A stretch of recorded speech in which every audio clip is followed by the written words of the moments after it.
Real Madrid halal. Hər bizi salamlayırıq dostlar, ümid edirik ki, işləriniz qaydasındadır. Peja Blancas YouTube kanalındasınız və Halal Madrid podkastının verilişinin 8-ci buraxılışıdır. Və bugün biz burada adətən artıq biz öyrəşmişik qələbələri müzakirə eləməyə, amma bugün belə bir məqam deyil, necə deyərlər. Bugün biz məğlubiyyəti müzakirə edəcəyik. Atletico Madrid, Real Madrid 5-2, necə deyərlər, Simeone Xabi Alonso'ya xoş gəldin elədi La Ligada və La Ligada Xabi Alonso da ilk məğlubiyyətini aldı. Tarixdə axırıncı dəfə səhv eləmirəmsə 88-ci ildə biz 7 oyunda abad olmuşduq ilk turlarda, amma bu dəfə nəsə alınmadı, qismət olmadı. Gəlin kolleqalarımla sizi tanış eləyim. Bizim Telegram kanalının üzvü, rəhbəri, bizim idarə heyətimizin üzvü Lətif və bizim fan-klubumuzun üzvü və köhnə madridistamız oldulardan olan Fərman və mənim adım isə Abduldur. Nə deyək, uşaqlar, açığı belə bir situasiya mənim yadımdadır. Belə hesabla olmasa belə 23-24 mövsümdə yadınızdadırsa, Jude Bellingham'in ilk mövsümü idi. Vinicius Rodrigo və arxalarında Jude Bellingham'dan oynayırdıq. Həmin mövsümdə cəmi 2 dənə məğlubiyyət olmuşdu. Birini Atletico'dan, o birisi də Atletico'dan. Atletico'dan oyunda yadınızdadırsa 3-1 hesabı idi və həmişə asma zərbələri ilə hücum edirdilər. Orada Alaba, Fərman heç vaxt o oyunu unutmayacaq. Alabanın ilk belə möhtəşəm, belə gözə girən bir oyun idi ki, yəni Alaba o oyunda yəni biabırçılıq idi. Bu dəfə də belə oldu. Asmalar, standart epizodlar, penaltilər, cərimə zərbələrindən qollar. Yəni oyundan danışsaq, oyundan olan qolların sayı 2-2 idi. 3 dənə qolunu Atletico küncdən zərbədən, penaltisindən belə cərimə zərbəsinə vurdu. Amma buna görə heç kim Atletico'nu qınaya bilməz. Bu da futbolun bir parçasıdır və bu normal bir hadisədir. Start heyətdən başlayaq. Lətif, sən start heyətlə bağlı fikirlərin? Start heyətlə bağlı fikirlərim odur ki, ümumiyyətlə Xabi Alonso'nu mən açığı öz adıma fikirləşirdim ki, digər oyunlarda düzdür fərqli start heyətlərini yoxladı. Bu oyunda açığı fikirləşirdim ki, daha hər halda 6-7 oyunda bir ideal start heyəti düşünüb və bu oyunda 4-3-3 start heyətlə çıxacaq. Mastantononu mən gözləyirdim hücum xəttində, üçlü trionun sağında, amma ki Jude Bellingham'i oynatdı. Zədədən qayıdan futbolçunu ilk 90 dəqiqə start heyətdə buraxdı. Atletico'ya qarşı start. Mənə görə şəxsən start heyəti yanlış idi. Həm meydandakı taktiki düzülüş baxımından, həm meydana buraxılan sırf Jude'la Mastantonov, belə deyək də, bu iki futbolçu mənə elə gəlir ki, Jude ehtiyat oyunçusu skamyasında olmalı idi, ikinci hissədə meydana daxil olmalı idi və start heyətdə Mastantonov olmalı idi. Fərman, səncə biz bundan qabaq 6 oyunda çıxdığımız heyətlə çıxsaydıq bugün nə dəyişəcəkdi? Mən belə bir şey deyim ki, səhv eləmirəmsə, Abdul 2003-cü ildə Vanderlei Luxemburgu ilə 7 dənə qalibiyyət olub Realın. O Çempionlar Liqası daxil idi səhv eləmirəmsə. İndi olub, indi bizdə belə bir şey yox, məncə bilmirəm, indi belə bir şey yadımdaydı. Amma ki, start heyətdə mən sözün açığı nə Mastantonla, nə Bellingham'i, Sibalisi gözləyirdim.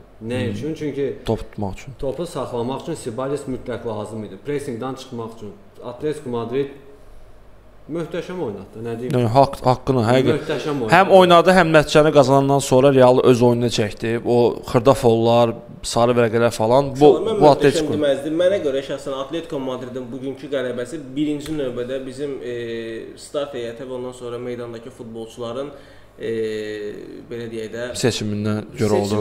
Seçimi deməzdim, sadəcə mübarizə aparmamağı deyək də, belə deyək. Yəni ürəklə oynamamağı, mübarizə aparmamağı. Şəxsən Höysun'da, Carreras'da elə səhvlər elədilər ki, müdafiədə valla kənardan baxan, yəni bu futbolçuların Real Madriddə oynadığını ancaq futboldakı o armadan bilinir ki, bu adamlar Real Madridin bu dəqiqə heyətində oynayırlar. Höysun İspaniya millisinin start heyətinin futbolçusudur. Carreras İspaniya millisinə yəni hər an çağırıla bilər də. Bəli, hər an çağırıla bilər. Yəni bu qədər belə bir oyunda bəlkə də birinci derbiləri idi, bilmirəm mən. Bəlkə də birinci derbiləri idi, biraz onun həyəcanı da var idi, atmosferinin həyəcanı, amma ki yetəri qədər böyük oyunlarda iştirak ediblər. Mənə görə şəxsən bugünkü bizim meydandakı futbolçular, mən elə ikisini dedim. İnanın ki, belə deyək də, Militao'nun oynadığı müddətdə ki, belə deyək, oyunu və Kurtuanı çıxmaq şərti ilə Arda Güler düzdür, bir gol, bir asist verdi, pis oynamadı. Yəni 2-3 futbolçunun adını çəkirik, qalan 8 futbolçumuz. Keçən dəfə də demişdik, keçən buraxılışda da ki, biz birinci və ikinci taymların əvvəlində ilk 15-20 dəqiqəsində pis oynayırıq. Həqiqətən bu oyunda derbidə biabırçılıqla ilk 20 dəqiqə keçdi. Atletico elə bir ki, niyyətli idi. 5 dəqiqə mən deyərdim. Hələ hətta 25 dəqiqə bizim qolumuza qədər də əslində qol da heç nədən gəldi. İlk 25 dəqiqə Atletico sadəcə Realı pressinqi ilə məhv eləyirdi. Mən açığı Atletico'dan belə bir pressinq gözləmirdim. Nəzərə alsaq ki, Real daha pressinqli komandadır. Yəni keçmiş oyunları nəzərə aldıqda bu mövsümdə. Mən Realda və mən hətta Real yadınıza çatdı demişdim ki, Real bu gün 3-4 dənə qol vuracaq. Yəni mən əmin idim ki, pressinq altında Atletico çökəcək. Nəyə görə buna görə əmin idim? Çünki mən Liverpool Atletico maçına baxdım və Liverpool həqiqətən öz pressinqi ilə baxmayaraq ki, orada 2-0 idi, sonra 2-2 oldu, sonra 3-cü gol Van Dijk 90 plus neçədəsə vurdu. Bütün oyunu Liverpool idarə edirdi və əslində çox qol vurmalı idi. Sadəcə də hansı məqamlara görə vurmadı, alınmırdı, amma qol epizodları yaradırdı. Real baxmayaraq ki, o da pressinqlə oynayır. Qol epizodu təmək olaraq yaratmadı. Hələ bir ki, bizim əslində 2 dənə qoldan başqa heç bir qol epizodumuz olmadı. İlk 20-25 dəqiqədə o özü yerində, amma ümumiyyətlə asma o qaldırmalar, cinah oyuncuların qaldırılması, bilmirəm Simeone hardan tutub bu temanı, amma həqiqətən Höysin Akazoviçə ikinci mərtəbədə o qədər də güclü oyuncu deyil, müdafiəçi olan. Ya da ki, yaxşıdır, sadəcə Solos kimi o Solotun şeydir də o ikinci mərtəbədə kəllə ilə qol vurmaq. Solot kimi peşəkarın qabağında obrosu zəif görünürdü, bilmirəm, amma biabırçılıq bir vəziyyətdə. Mən əvvəlki 5-6 podkastında da bildirmişəm, yenə eyni fikrimdəyəm. Bilmirəm indi bu gələcəkdə dəyişəcək yoxsa yox. Höysunun mövqe seçimi çox zəifdir. Höysun ola bilər ayaqla belə deyək topu idarə etmədə, paslarda və yaxud da ki, cərimə zərbələri məqamında, misal üçün standart vəziyyətlərdə, ev tapşırıqlarında ola bilər komandanın işinə yaxşı yarayır, amma Höysun nə qədər belə deyək ayaqla yaxşı oynasa, bir o qədər də mövqe seçimi bu futbolçunun mənə şəxsən qane eləmir. İspaniya millisində ola bilər hardasa belə deyək də komanda oyununa artıq öyrəşib, komandaya öyrəşib, orada biraz fərqli ola bilər. Futbolçularda ümumiyyətlə var, elə futbolçular var ki, millidə tam başqa cür oynayır, klubda tamam başqa cür oynayır. Höysun mənə görə hələ Realın heyətində bişməyib. Bişməyənə də mən inanmıram ki, qısa müddət bir şey boynumuza almalıyıq ki, Xabi Alonso bugün Simeone belə deyək də tək qapı ucuzdur. Problem də ondadır və problemlər göstərir ki, Carreras ola bilər zəif komandalarla yaxşı oynayır, amma bu dəqiqə Mendy ondan daha yaxşı, lazımlıdır. Yaxşı deməyim, lazımlıdır. Çünki müdafiədə Mendyni bu səviyyəyə heç kim sala bilməzdi. İminlə belə deyim də, onu uşaq kimi top alırdılar, heç kimi keçə bilmirdi, topu bilmirdi neynəsin. Yalandan qaçırdı. Höysindən mən susacağam, çünki Höysin mən əvvəlcədən heç mərkəz müdafiəçi kimi görmürəm. Onun nə fiziki gücü, nə belə deyim, mövqe seçimi, bir dənə topla atır, onu da ki, mən neyinlər müdafiəçi. Qoy topu ata bilməsin, amma müdafiəsində dursun. Bax, mən Xabi Alonso'ya, bilsən nəyə görə, sən düz deyirsən, bütün fikirlərinlə razıyam. Xabi Alonso'nun mən oyun ərzində də biz maça bir yerdə baxanda dedim ki, bu oyun birbaşa Xabi Alonso'ya yazır. Həm belə deyək, oyuna çıxartdığı start heyətə görə, həm də oyun ərzində etdiyi dəyişikliklərə görə. Və ondan da sonra artıq biz danışdıq ki, futbolçulara, bax, əvəz etmələrə baxıram mən. Xabi Alonso'nun Militao'nun əvəz etməsini qoyuram kənara. İndi hər halda futbolçu özünü yaxşı hiss eləməyib, zədə olacağı risk məsələsi var. Bəlkə də zədələnib, bilinmirəm, indi deyəcəklər. Amma qoldan xilas elədi, ona görə zədələndi. Asensio daxil oldu meydana. Amma ondan sonraki əvəz etmələri mən şəxsən başa düşə bilmirəm. Misal üçün, sən komandanda bir qol, bir asist verib və pis də oynamayan Arda Güləri, yaradıcı futbolçuğu sən nəyə görə meydandan çıxartmalıydın? Yaxşı meydandan çıxardırdın, buna sonra sən Cudu da çıxartdın meydandan, ardından. Dani Carvajal çıxartdın meydandan, komandanın kapitanı, müdafiədə də pis oynamırdı Carvajal bugün. Yəni, elə bir vəziyyət yaratdı ki, mən hətta 4-2 idi hesab. Mən axırıncı əvəz etməsindən sonra dedim ki, 5-ci qol gələcək, 5-ci qolda gələcək. Nəyə görə? Çünki 5-ci qoldan qabaq o yeganə düzdür, mərkəzi müdafiəçisidir, amma ondan da savayı yeganə yaradıcı oyunçu qalmışdı meydanda. İndi hücumçulara çıxaq da biz ümumiyyətlə bu gün məncə hücumçulara danışmalı deyilik. Çünki hücumçular nə verildisə, nə şərait verildisə, 2 dənə şərait verildi, 2 dənə epizod. İkisini vurdular, nə istəyirsiniz başqa? Vinicius pası, bir də Mbappé. Açığı ümumiyyətlə mən hücum xəttində heç bir söz demək istəmirəm. Arda yaxşı idi, qol plus asist elədi, amma ilk 20-25 dəqiqədə yaranan epizodlar da Arda'ya görə yaranırdı. Nəyə görə? Çünki Arda əslində Dani Carvajal'ı sığortalamalıdır. O onu eləmədi. Carvajal məcbur yuxarı qalxırdı, Militao onu sığortalayırdı Carvajal'ı və boşluqlar yaranırdı. Atletico bugün boşluqlardan çox yaxşı istifadə elədi. Alvarez möhtəşəm formasındadır və açığı mənə görə heyif olur o komandada. Yəni açığı mən əminəm ki, Alvarez bugün olmasaydı 2-1 ya Atletico uzacaqdı, ya 2-2 maksimum oynayacaqdı da. Yəni çünki orada penalti epizodu oldu. Çox işlədi və həqiqətən hesabı o bu hesabı o yaratdı əslində. Hesab 4-2-də bağlanmışdı. Nə yalan deyim. 4-2-dən sonra Simeone tam olaraq Xabi Alonsonu öz oyununa çəkdi.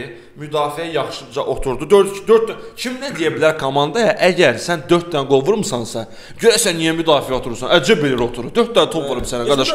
Mən sənə bir şey deyim, müdafiədə oturmalı. Bu gün Atletico bizdən daha çox hücum edir. Əks hücumlara keçmişdilər, amma belə də bir sənəyə görə deyirəm. Daha çox gol cəhətləri var belə. Daha çox yardımcı oyunçuları çıxardıb, yerinə döyüşçüləri çıxartdı və bu döyüşçülük qısaca bu arada bu oyunu fan klubla birlikdə izləyirdik Halfway-də.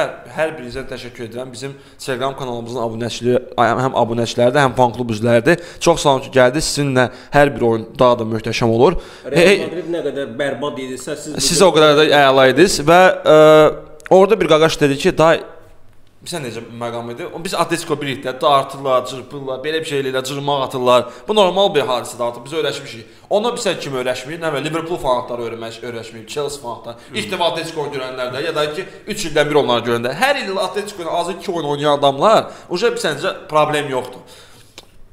Bir qaqaş dedi ki, bax Mastantonu itələyirlər. Mastodon hirslənib də, onun sonra hesab atıb 5-2-dir. Bax, qalxmısan və deyir, Ramosun vaxtında o bir dənə yumruq qoyardı bunlara, qırmızısını alardı, haqqına qırmızısını və çıxıb gedərdi. O, əslində mən buna heç kim çağırmıram ki, biz götürək, oyuncularımız geçsin, hər kəsi yumruq vursun, qırmızı alsın. Məqsəd o deyil, məqsəd döyüşçülükdür. Bu komanda da döyüşçülük yoxdur. Mübarizə ruhu yoxdur. Mübarizə ruhu yoxdur və ona görə ilk 25 dəqiqədə biz batırdıq. Nəyə görə? Çünki heç bir qaçmaq niyyətində deyil. Görülür ki, olacaq, oyuna qoq deyirsə Mastantonu bəlkə meydana niyə görə start heyətə buraxmadı? Çünki belə böyük çətin bir atmosferdə nəsə eləmək buraxmaq istəmirdi onu. Gənc oyunçudur. Mən də sizə cavab olaraq dedim ki, bəs o Boca Juniors River Plate derbisini görüb. Amma mən düşünürəm ki, siz düz idiniz. Çünki Boca Juniors River Plate məqamında Atletico kimi komanda məncə yoxdur. Orada ikisi yaradıcı komandadır. Nisbətən də qanunlarına bağında. Sənin dediyin sözdə bir söz deyim ki, Mastantonu Ramos'u belə deyək də, Atletico Madrid Ramos'u deyirsə, itəliyib yumruq vurardı. Onu eləyə bilməzdi. Nəyə görə? Çünki o Ramos idi. Ramos'a qarşı onu elə bilməzdilər. Heç ona da çatmazdı belə, hə. Birinci ona qarşı belə nə qədər pis olsa, duxu çatmazdı, nə deyirlər. Çünki o Ramos, o ani bir anda gəlib adamı elə vurar ki, heç gözləmədi. Amma bu Mastantonodur. O adından bilinir ki, çəkinərdi nə də bir şey. Hə, o heç nədən çəkinmir. O 10 oyunda buraxsaydı onu vuracaqdı, eləyəcəkdi. Amma ki ona qarşı eləyə bilmirdilər. Köhnə Reala qarşı heç kim eləyə bilmirdi. Çünki orada Ramosdan başqa Casemiro'su var idi, həmin Benzema'sı var idi. Benzema sakit olsa belə. Yox, çox Varavskoydu o. Varavskoy cavab yaşanırdı. Bale'ın özü belə deyə, Pepe'si, Carvajal, onlar hamısı belə deyə aqressiv.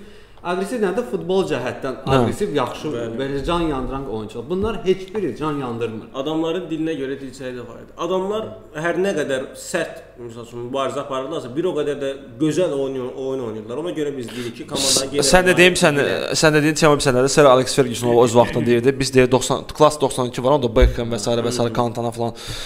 Yəni Cantona 92 deyil klass. O ərəfəni deyirəm də yəni. Deyirdi ki, biz yeməyə də birlikdə gedirdik, içməyə də birlikdə gedirdik, oyuna da birlikdə gedirdik, davaya da birlikdə gedirdik. Amma mən inanmıram ki, bu adamlar yeməyə, içməyə, davaya birlikdə gedirlər. Okey, komanda atması həqiqətən yaxşıdır. Bunu qəbul etməliyik. Yeməyə, içməyə bir yerə gedirlər. Hə, komandada atmosfer yaxşıdır. Amma inanmıram ki, bu adamlar biraz belə pisənəcək, bir-bir. Amma onu əslində çoxdan da biz görmürük ki, məsəl üçün Vinicius kimsə sıxıb itələsin, 3 nəfər gəlsin, ayırsın ki, Vinicius vurursan, mən sənə atova vuraram onu. Belə bir şey yoxdur, o əvvəllər idi. Cənablar, o hazırda tək meydanda deyil. Ümumiyyətlə azarkeşlər arasında da bu dəqiqə elə bir vəziyyət yaranıb ki, yəni konkret olaraq belə deyək də, klub daxilində şəxsən bu dəqiqə azarkeşlərin özü belə iki yerə bölünüb. Biz hələ futbolçulardan danışırıq. Azarkeşlərin özü belə ki, mən xatırlamıram ki, Ronaldo, Benzema'nın vaxtında, Ramos'un vaxtında bir qism Ronaldo tərəfə keçərdi, bir qism Bale tərəfə keçərdi və yaxud da ki, onlardan da bir əvvəlki dönəmdə, misal üçün da Zidane'ın, Raul'un, Figo'nun vaxtında tutalım ki, bir hissə keçərdi Figo'nun tərəfinə, bir hissə keçərdi Raul'un. Elə bir şey olmuyor bizə. Birinci dəfədir ki, indi müasir dövrdə, bilmirəm sosial şəbəkələrə görədirmi bu, yoxsa nədirmi, müasir dövrdə azarkeş belə ayrılıb iki hissəyə. Klub daxilində də, lokalda da bu hiss olunur. Əslində Galaktikos vaxtında deyirdilər ki, Raul'la Figo'nun öz tayfası var, Braziliyalıların öz tayfası var. Sadəcə meydanda o qədər görünmürdü. Onların problemləri ümumiyyətlə başqa idi. Alonso ümumiyyətlə birinci mövsümü götürsək, Leverkusen'da, ikinci mövsümdə bütün güclü oyunlarını uduzdu. və Reala gələndə də birinci güclü oyun PSG-nin də uduzdu. Bavariyanın 2 dəfə utdular axı. 23-24 mövsümdə 2 dəfə Bavariyanın utdu, çempionluq mövsümü. Birinci mövsüm çıxmaq şərti ilə də. Ha, ikinci fakt. Onun kampaniyini, çünki birinci mövsümdə utdular, razıyam. Tuchel idi, komanda heç yox kimi bir vəziyyətdə idi. Orada normal Bavariya olsaydı, bu ilki Bavariya, Leverkusen ömür boyu çempion olmayacaqdı. Hələ Atalanta demirsən. Atalanta da uduzdu da. Bavariyanın biraz biraz aşağı. Keçən il Bavariya, kampaniyanın Bavariyası Leverkusen 5 dənə cavabsız gol vurdu 2 oyuna. PSG 4 dənə vurdu. Atalanta 3 dənə vurdu. Bəli, Alonso yaxşı məşqçidir. Nəsə fikirləri var, ideyaları var, amma hələm cavandır. Nə məncə cavandır, kampaniya da cavandır və başqa oyuncu belə deyək də məşqlər var. Amma böyük komandalara qarşı cavandır. Güclü komanda, amma belə bir şey də var ki, sən güclü komanda udub çempion olmursan. Mən razıyam, qoy Barselona udutsunlar, Atletico Madrid-də udutsunlar. Amma qalan bütün oyunlarda çempion olsunlar. O xalları mən belə düşünürəm ki, La Liqada bu gün düzdür ağır gündür, amma mən belə düşünürəm ki, La Liqada Xabi Alonso nəticə qazana biləcək. Amma yəni bu oyunla böyük oyunlar Çempionlar Liqasının başını bırak. Ümumiyyətlə uşaqlar mənə elə gəlir ki, yəni çox şey fikirləşmək lazımdır Çempionlar Liqasında. 4-1-ə çıxsalar sevinərik. Bəli. Belə yenə deyirəm mən 23-24 mövsümdəki kimi olsun. Çünki biz orada Atletico uduzandan sonra hələ kubok növbəti oyunu yanvarda idi deyəsən Atletico-nun. Ondan savayı heç bir oyunu uduzmadıq və Carlo Ancelotti, mən də Xabi Alonso Carlo Ancelotti ilə müqayisə edə bilmərəm. Birinin 30 il karyerası var, birinin 30 yaşı var. 30 yaşı var. Amma yəni okey, 40-da amma yəni siz başa düşdünüz də demək istədiyimi. Xabi Alonso öyrəşməlidir. Xabi Alonso anlamalıdır ki, yəni bu döyüşçülük lazımdır və biz nəyə görə burada həm taktiki məqamı danışdıq, həm xarakter məqamı danışdıq. Çünki bu gün Real Madrid həm taktiki cəhətdən, həm mental cəhətdən Atletico uduzdu. Tək ki o necə ki Carlo Ancelotti öz vaxtında bundan dərs alıb mövsümü elə yekunlaşdırdı ki, biz liqada və Çempionlar Liqasında uduzmadıq və getdik çempion olduq. Tək ki Xabi Alonso'da da elə olsun. Olacaq yoxsa yox, biz artıq növbəti buraxılışlarda bunu müzakirə edəcəyik. Bu gün uşaqlar sizin şərhlərinizi oxumuruq. Nəyə görə? Çünki bizim podkastlarımız arasında məsafə çox balacadır və biz elə orada şərh yığılmayıb normal ki, biz sizlə müzakirə edək. Gələn buraxılışda biz bu və bundan qabaqki podkastda olan şərhləri müzakirə edəcəyik, suallarınızı cavab verəcəyik. Ona görə də mütləq şərhlərinizi bol-bol yazın. Əminəm ki, bu məlumiyyətdən sonra nəsə yazmağa sizin sözünüz olacaq. Bugün isə bu qədər. Ümid edirik ki, podkast xoşunuza gəldi. Ən azından podkast xoşunuza gəlir, Realın oyunu yox. Amma podkastda çalışdıq ki, Xabi Alonso'dan və onun komandasından daha yaxşı yerinə yetirək, necə deyirlər, öz işimizi. Aşağıda linklər var, bizim digər sosial şəbəkələrimiz. Keçin, abunə olun. Əsas odur ki, izləmədə qalın. Hala Madrid. Fərman, Atletico nə varsa bizə 5 top vurur. Mən də elə bir şey yadımda deyim.